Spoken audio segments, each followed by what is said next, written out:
कर्म और पुनर्जन्म कितना निर्लिप्त रहता है कमल जल से। पैदा होता है पानी में, बढ़ता पनपता भी पानी में है, विकसित भी पानी में होता है, पानी में खिलता है, पानी में ही आठों पहर बसता है, परंतु पानी से सर्वथा अछूता, पानी को वह अपने ऊपर ठहरने ही नहीं देता, अपने से चिपकने नहीं देता, पानी आया तुरंत उसे लुढ़का कर फेंक देता है। इसी तरह कमल का आदर्श लेकर मनुष्य को संसार में कर्म करने चाहिए, तब वही कर्म उसके मोक्ष का द्वार खोल देंगे। मनुष्य के कर्म ही उसके पुनर्जन्म का आधार है। कर्मों का फल भोगने के लिए ही मनुष्य को बार बार जन्म लेना पड़ता है। इस जन्म में किए हुए कर्मों से ही भविष्य में जन्म प्राप्त होता है। जिस प्रकार मक्खी लोभवश शहद पर टूट पड़ती है और उसका रस लेने के साथ साथ वह उसमें ज्यादा लिपटती जाती है और अंत में मृत्यु को प्राप्त हो जाती है, उसी प्रकार मनुष्य भी इस कर्मजंजाल में फंसकर मृत्यु को प्राप्त होता है और फिर कर्मफल के भोग के लिए पुनर्जन्म धारण करता है। पुनर्पि जन्म पुनर्पि मरणम पुनर्पि जन्निष्ठरे शयनम, अर्थात कर्मों में आसक्ति के कारण जीव संसार में बार बार जन्म, बार बार मृत्यु और बारंबार माता के गर्भ में रहने के दुष्चक्र में फंसता रहता है। कर्म ही विभिन्न योनियों में जन्म का आधार है। प्रत्येक कर्म के साथ कोई कामना जुड़ी रहती है। जीवन भर में जो कामना सबसे ज्यादा प्रबल होती है, वही अंतकाल में मृत्यु के समय उभर आती है। उसी को स्मरण करते हुए जीव जब शरीर त्यागता है, तब उसी के अनुरूप पुनः दूसरी योनि में जन्म ग्रहण करता है। भगवान ऋषभदेव के पुत्र सम्राट भरत महान त्यागी, भगवत भक्त व पृथ्वी के एकच्छत्र सम्राट थे। उनके नाम पर ही इस देश का नाम भारतवर्ष पड़ा। पहले इस देश का नाम अजनाब वर्ष था। अंत समय में हिरण के बच्चे में आसक्ति के कारण उसी का स्मरण करने से उन्हें अगले जन्म में मृग होना पड़ा।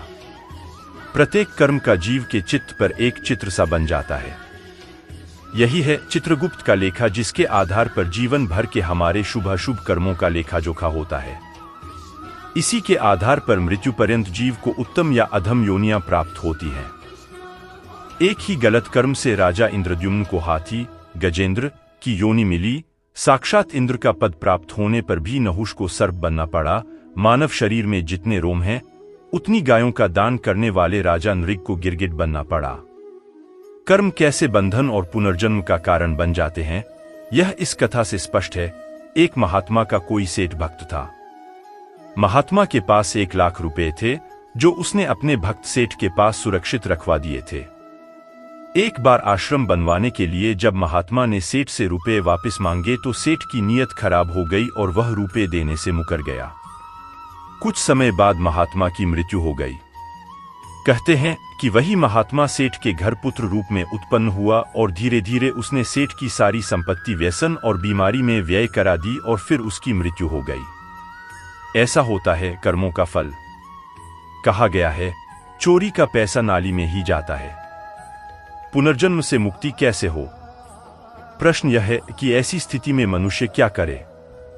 क्या इसी प्रकार विवश होकर कर्मबंधन के फल के रूप में संसार में आवागमन के चक्र में ही पड़ा रहे? इसका उत्तर है नहीं। गीता में भगवान की आज्ञा है कि तुम्हारा कर्म करने में ही अधिकार है, फल में नहीं। अत तुम कर्मफल की इच्छा करने वाले मत बनो और कर्मों को छोड़ देने का भी विचार मत करो। फल और आसक्ति को छोड़कर सिद्धि को समान समझकर निरंतर मेरा स्मरण करते हुए मेरे लिए सब कर्म करते रहो। भगवान के इन वाक्यों का भाव है कि मनुष्य हर स्थिति में अनासक्त रहे। तेरे कांटों से भी प्यार, तेरे फूलों से भी प्यार, जो भी देना चाहे दे दे, दुनिया के तारनहार। अनासक्ति का यह भाव ही उसे संसार में आवागमन के भीषण चक्र में पड़ने से बचाएगा। जिस तरह सूखे और गीले मिट्टी के गोलों को यदि दीवार पर फेंका जाए तो उनमें से गीला गोला ही दीवार पर चिपकता है, सूखा नहीं, उसी तरह जो सकाम कर्म है, किसी कामना से किए जाते हैं, वही मनुष्य को पुनर्जन्म के बंधन में बांधते हैं, निष्काम कर्म नहीं। गीता 5:10 में भगवान श्री कृष्ण कहते हैं, कर्म तो तुझे करना ही पड़ेगा, कर्म किए बिना तू रह नहीं सकता। तो अकलमंदी इसी में है कि जो करे उसे ब्रह्मार्पण कर दे, अनासक्त होकर कर्म कर, फिर तू कर्मों के फल से उसी तरह निर्लिप्त रहेगा जैसे जल में रहते हुए कमल। जल में जैसे कमल है रहता, जग में वैसे रहना है। कितना निर्लिप्त व अछूता रहता है कमल सरोवर में जल से पैदा होता है पानी में, बढ़ता पनपता भी पानी में है, विकसित भी पानी में होता है, पानी में ही खिलता है, पानी में ही आठों पहर बसता है, परंतु पानी से सर्वथा अछूता, पानी को वह अपने ऊपर ठहरने ही नहीं देता, अपने से चिपकने नहीं देता, पानी आया तुरंत उसे लुढ़का कर फेंक देता है।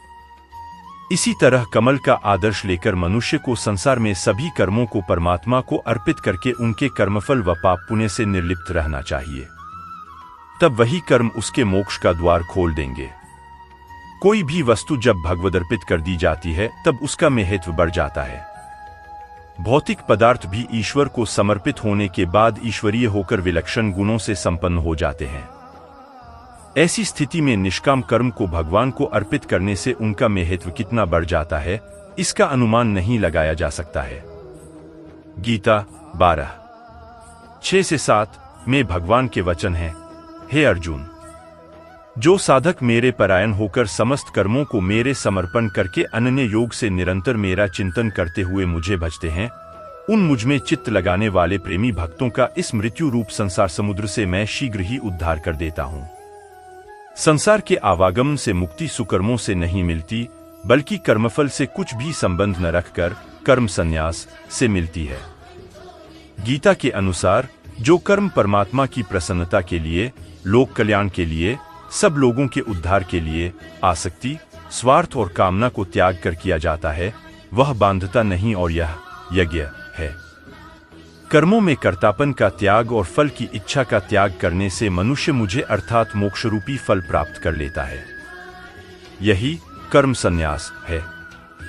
हमारे चारों ओर विराजमान प्रकृति, नदी, तालाब, वृक्ष, बादल, सूर्य, चंद्रमा, वायु, अग्नि आदि निष्काम कर्म और सेवा के सबसे अच्छे उदाहरण हैं, जिनसे हमें शिक्षा लेनी चाहिए। जीवन सेवा के लिए है, भोग के लिए नहीं।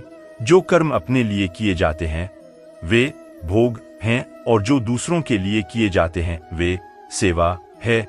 यह बात योग यदि जीवन में उतार ले तो जीवन यज्ञमय हो जाएगा।